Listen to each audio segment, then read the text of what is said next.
La première pierre avait été posée en février 2020, mais la crise sanitaire a largement contrarié le chantier de la Grande Mosquée de Metz.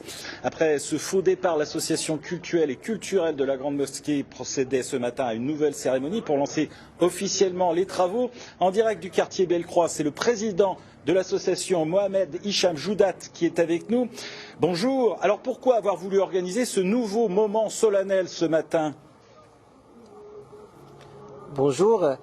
Donc aujourd'hui, c'est le lancement officiel du chantier le projet de la Grande Mosquée de Metz pour concrétiser le début des travaux.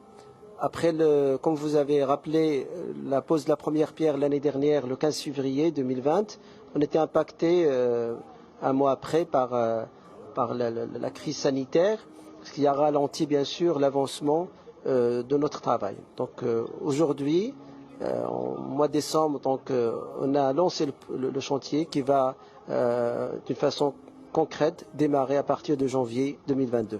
Alors la Grande Mosquée pourra accueillir près de 2000 fidèles. L'ambition aujourd'hui, c'est de fédérer l'ensemble des communautés musulmanes de Metz. C'est un lieu de culte qui manquait à Metz.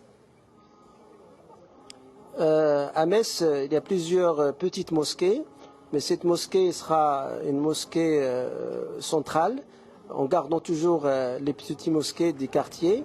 Bien sûr, elle est une mosquée qui rassemble tout le monde, sans aucune distinction d'origine, avec bien sûr, on respecte toujours la particularité culturelle de chaque communauté. Donc la Grande Mosquée de Metz, à la fois ouverte à tous les musulmans, les musulmanes de Metz, mais aussi il sera ouverte à tout public, quelle que soit donc leur religion, leur conviction. Alors il y a 2 ans, le coût évoqué était de 15 millions d'euros. Est-ce que ce coût il a bougé en 2 ans et est-ce qu'aujourd'hui le financement est bouclé ? Le budget n'a pas bougé, mais le financement n'a pas bouclé parce que on n'est que sur le début. L'ampleur de ce projet et la hauteur du budget demande bien sûr de travailler en phasage. Donc la première partie qui englobe le cultuel et le culturel sera réalisée en première partie. Et par la suite, on va attaquer la deuxième partie qui est le pôle éducatif et par la suite le pôle service.